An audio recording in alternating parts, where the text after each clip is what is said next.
and welcome to another edition of Ask Dr. Dansinger. We have Dr. Michael Dansinger with us to talk about some healthier choices that we plan to make in the new year. Yes, we got to make those healthy choices.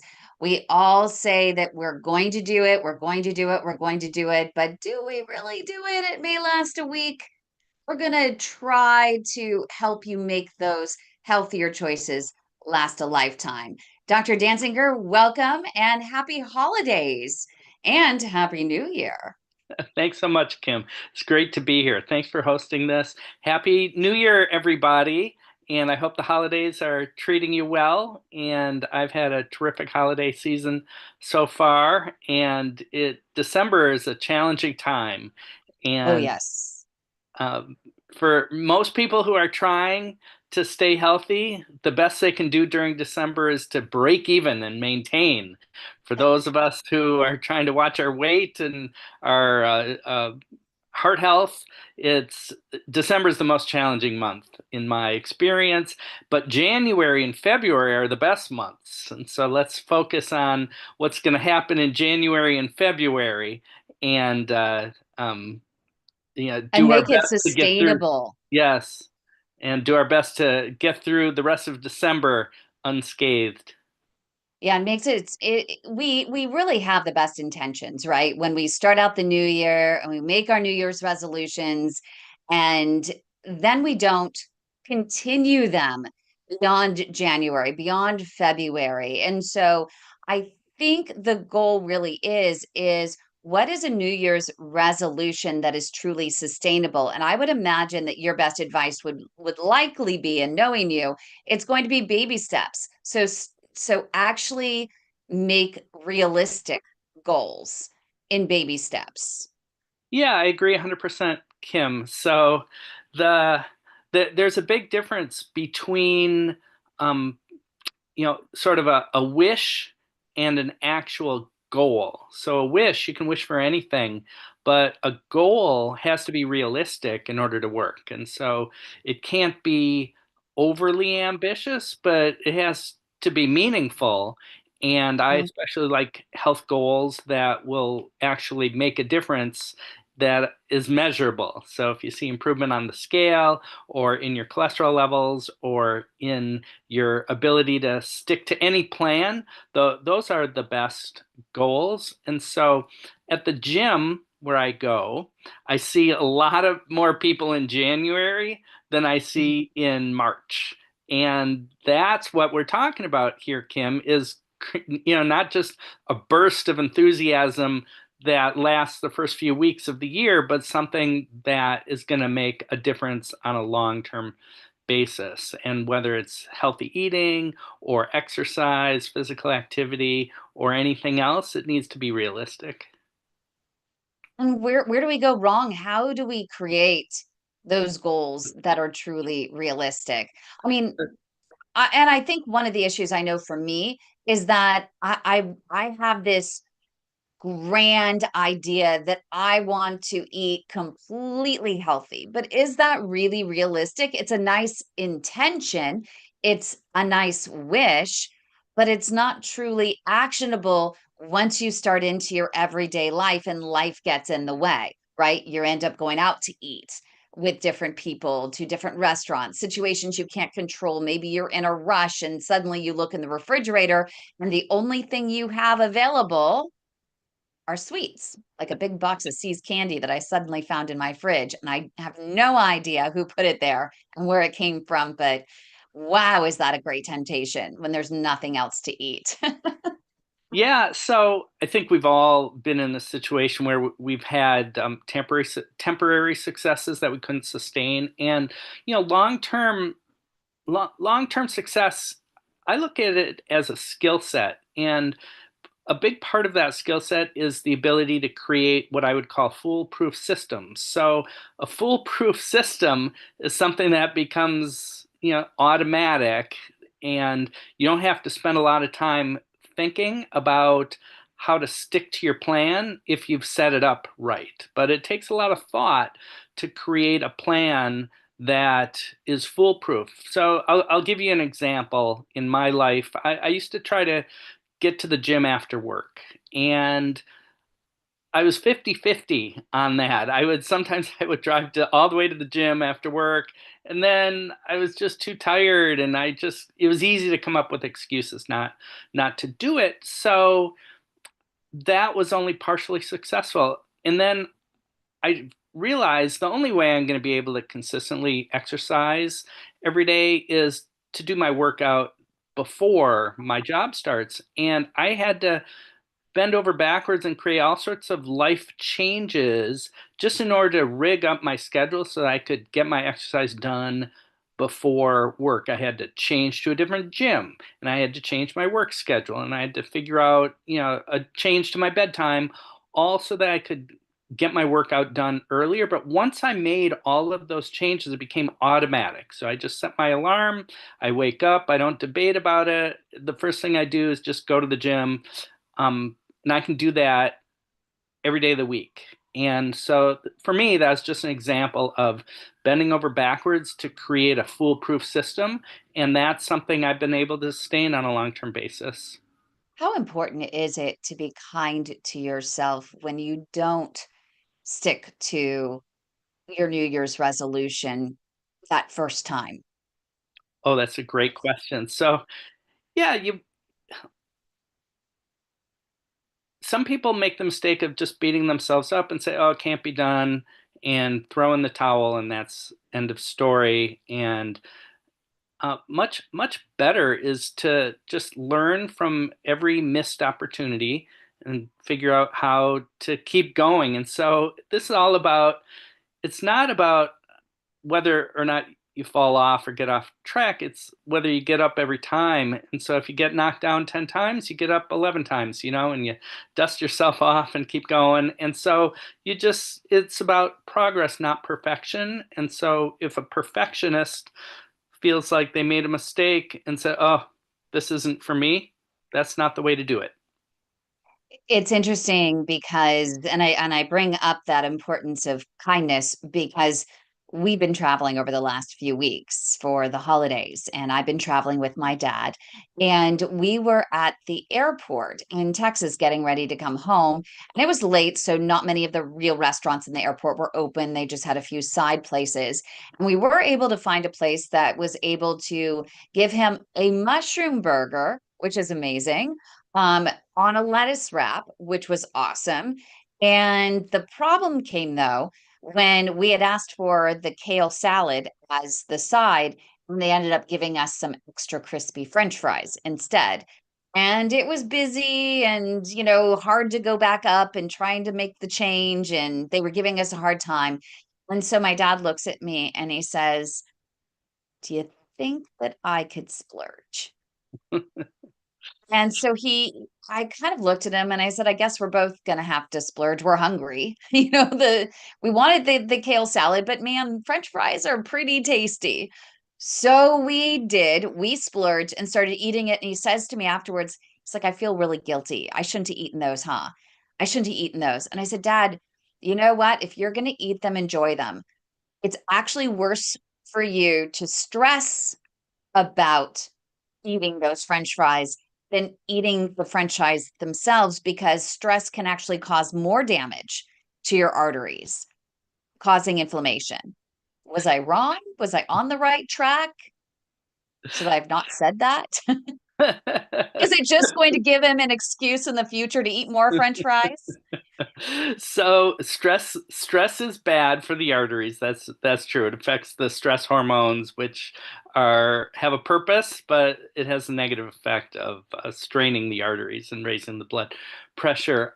Guilt. We all know what guilt feels like, and sometimes when you eat something that isn't healthy, that brought pleasure in the moment or made sense in the moment, maybe later you look back with some guilt and regret. And that's just a reminder that was an opportunity to um, learn.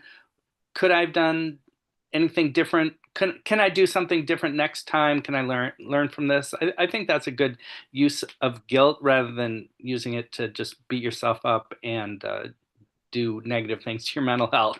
So Yeah. And So, we have, I would say not forgive and forget, but forgive and learn from the past so that we can be yeah. our best selves in the future. Another important, point I'd like to bring up is when it comes to unhealthy treats, the goal isn't to be all or none. To live our best lives, to live life to the fullest does not mean being 100% strict with treats all the time. So pick and choose them wisely. With most of my patients, we're aiming to be 90% strict, not 100. No one's perfect.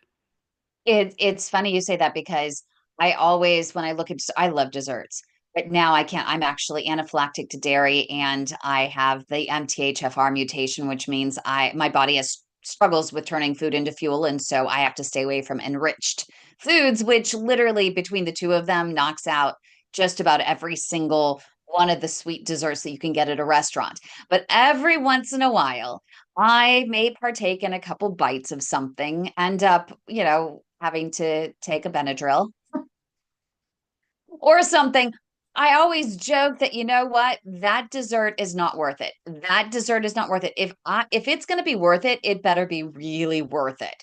It better be the best darn dark chocolate cake I have ever had in my entire life for me to partake in it. It's easy when you go to these holiday parties or whatever to just say, well, I like a dessert afterwards. Is that dessert really that delicious? Is it really that worth you that one sheet, that one, get out of jail free card? It's a Yeah, right. good Um, question to ask. choosing wisely is a skill set. It takes practice, and over time, people get better and better at making sure that it's worth it. You don't want to waste. You don't want to waste on stuff that's not worth it. You don't want So, to waste the hall pass. Kim, is it possible to interact with some of the listeners and find Yeah, out it looks like some of their New Year's we goals or I resolutions? would love to find out some of the New Year's goals. So while you guys are thinking of your New Year's goals, we'd love for you who are in our studio audience and those who are joining us online. If you're here in the studio audience, we will call on you to share your New Year's resolutions, and maybe Dr. Danzinger can offer some support and advice to help you keep them. We also have folks that are joining us on YouTube. If you're on YouTube and you're watching on Dr. Danzinger's channel or the Way to My Heart's channel, make sure you like our page, subscribe to our channel, and write in comments so that we can check out your New Year's resolutions and get to your questions as well. We do have Pat here. Before we get to those resolutions, she's asking about plant-based diets and the Estalin or the Ornish diet. Before I get into it, I do want to say that for some people, it's not the right diet. For example, in my dad's case, because he also has the MTHFR mutation, it was a real struggle for him to stick to that diet. And it actually was having the reverse effect on him and increasing his plaque. So it really depends on your situation if something is right for you. And actually, you've come to the right place because Dr. Danzinger wrote a very famous paper comparing all the diets out there. So, Dr. Danziger, do you want to respond to her question about the plant-based diets? Oh, absolutely. So I love to talk about, different types of eating strategies, and, I like to call them eating strategies.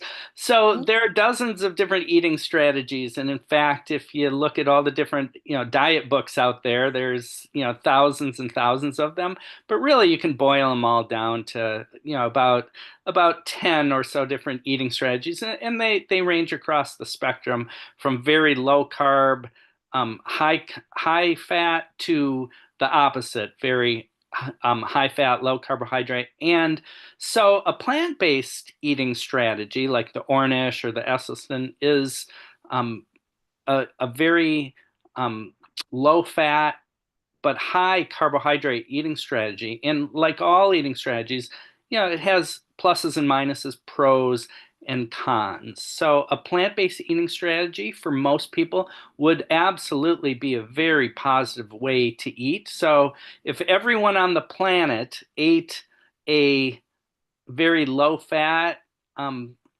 eating strategy that was high in fruits and vegetables and whole grains and steered clear of animal products, especially animal fat, then not only would health be better off, but the planet would be better off. So one of the favorable things about this is, these very low fat um, eating strategy can be favorable for the arteries. However, and very good for the planet with the lowest carbon footprint. However, for some people, it's just not the right eating strategy, in part just because it doesn't fit well with what they're able to stick to.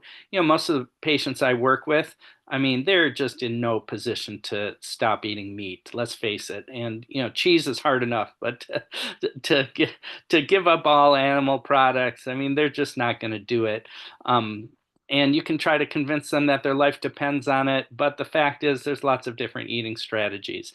Um, so, um, and for some people who have type 2 diabetes and insulin resistance, eating all that carbohydrate, even high fiber carbohydrate, can worsen their blood sugar or their triglycerides. And so, it's a great eating plan to lower LDL cholesterol, and you can reverse diabetes with it. And so, for the most part, I would recommend it highly. It's just not without its limitations and imperfections, and the main one is being able to stick to it on a long-term basis. And Pat is also asking about intermittent fasting. Are there any promising results that your patients have had with intermittent fasting? Yeah, intermittent fasting, always includes a period of time when you're not eating. And so there's different definitions of what is intermittent fasting, but the most common one I would say is, you close the kitchen after a certain point in time, let's call it 8 p.m., and then you're not going to eat again until like lunch. So let's close the kitchen from 8 p.m. until noon, and that would be a very common example of someone's intermittent fasting. There are other ways to do it, though. Some people just, skip eating altogether for a 24-hour period and just have water. So there's different versions of intermittent fasting. And intermittent fasting works with any type of eating strategy. So I would call it it's the intermittent eating strategy, can accentuate any type of healthy eating strategy, from low carb to high carb, low fat. So, yes, when people do intermittent fasting, they end up eating less food just because the kitchen's closed for a longer period of time. If you're skipping, evening snacks or breakfast, then you're probably going to eat less calories throughout the day. And when you do that, it helps move the scale, which helps improve, helps improve all of the health risks. So, yeah, intermittent fasting, it works with all sorts of eating plans, but can you stick to it? That's always the challenge. So, some people, try intermittent fasting for a week or a month and give up on it. It needs to be something that you can, do in a long term in order to make it really work for you. And so, yes, if you can do intermittent fasting on a long-term basis, I'd be all for it. And Linda, if you want to unmute, you can share. She's been doing the Cleveland Clinic diet, which is all about wholesome foods, low sugar, low sodium, and that kind of thing. And it's really worked for her. She's been able to lower her cholesterol significantly. And that diet actually aligns, I think, more with the Estelin and Ornish diets, if I'm not Well, my off base. vascular guy put me on it. Oh, good. I'm so glad it works for you. Is there any secrets to sticking to that diet that you have found, No, Linda? because if you see what I wrote before about at Christmas, I ate what I could that was on there, but I also gave in and ate some steak and also a tiny piece of a Yule log. So I don't, but I don't, every now and then doing something like that, I think you kind of deserve it. You're allowed to cheat, right, Dr. Dansinger? Sounds like she's doing really well overall, and she slipped off the Yule log just for a moment. And it was a tiny piece, a very tiny piece. Good, good. You Yeah, rolled right off. Right. So yeah, the Cleveland Clinic eating strategy is one of many good eating strategies, and yeah, I think it lines up fairly well with mainstream dietary advice. Lots of fruits and vegetables, lean proteins. I believe it includes some animal proteins, especially fish and shellfish and poultry breast and um, egg whites and lots of whole grains and And lettuce. So we have Robert here. Robert, go ahead and unmute. We would love to hear your New Year's resolution and your question that you have for Dr. Dansinger. Hi there. How you doing? great. Yeah, my biggest thing for this year is I am trying to work on my eating habits because they've been not the best and everything. But the question I had are, what are some of the best fruits to eat that I can like substitute for veggies? Because there's certain veggies I just can't physically eat because they literally make me sick and everything to my stomach just eating them based on the texture of them, and that's just because of 50 years of I've never liked these things. Just like cheese. I don't eat cheese in my lifetime. I've Well, never that's liked. probably a good thing. Yeah. Okay, So, great. Thanks for your question. I think you're asking what are some good fruit ideas for you? Because there's certain vegetables that you do like, but what about fruits? So the good news is there's so many kinds of fruits, and I would say there's never been a better time in human history when it comes to the availability of a cornucopia of fruits out there. You can go to most grocery stores and find dozens of different types of fruits. And I would tell you that our ancestors from 100 years ago, or you know 1,000 years ago, never would have had access to fruits from around the globe in every season. And the there's so many good fruits. I don't like to rank the fruits. I don't like to say, in general, unless you're on a very low carbohydrate eating strategy like Atkins, fruits are fair game. And I would always prefer that someone, pick and choose according to what's convenient and tasty and um, makes you want to eat it. And so if you're using fruit, in part because it's nature's candy. If you're trying to steer away from cookies and brownies and that sort of thing, and using fruit for that purpose as dessert, then I would say eat what you like and not too much, because fruit does have sugar in it, and you can spike your blood sugar if you go overboard. If you're looking for the healthiest fruits, though, I want to start with berries. And then citrus fruits, I think, are very good. Some people might not, want an acidic fruit. Stone fruits like peaches and nectarines, I think, are very good choices, or plums if you can get them in season. And melons, I think, are a good choice. But all of these fruits can be, you know, overdone. But most of my patients with type 2 diabetes have, you know, one or two servings of fruit a day, and fruit is so favorable for weight loss that it usually offsets the any rise in blood sugar that you might want to get. And so, in summary, there's lots out there, and just stick to one or two servings a day max, and I think that should improve your health. And before we close out, we have Linda. Linda, what is your New Year's resolution for your diet? Is To there a try big not change? to try not to do too many little cheat things because I do have a sweet tooth. But what I have been doing, I wrote on there that I drink mm, like a jigger full of extra virgin olive oil. It is the nastiest tasting stuff. I hold my nose, but I make myself do it because I know it's good for me. Yeah, make sure it's cold pressed, early harvest, hand picked, all Yeah, of the above, extra virgin. right, right. I get it Good for you. at Trader Joe's. Oh, good for you. So We appreciate hopefully, you sharing. yeah, but it's nasty. It's just awful. The best olive oils kick you in the throat. They just do. Well, I guess it's one That's of a the good good way to ones describe then. it. Yeah. Thank you, Linda, for sharing. Dr. Dansinger, in closing Thank for you our, all.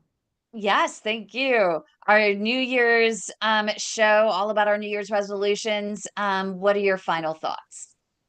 So my resolution is to give you a great show every week, Kim.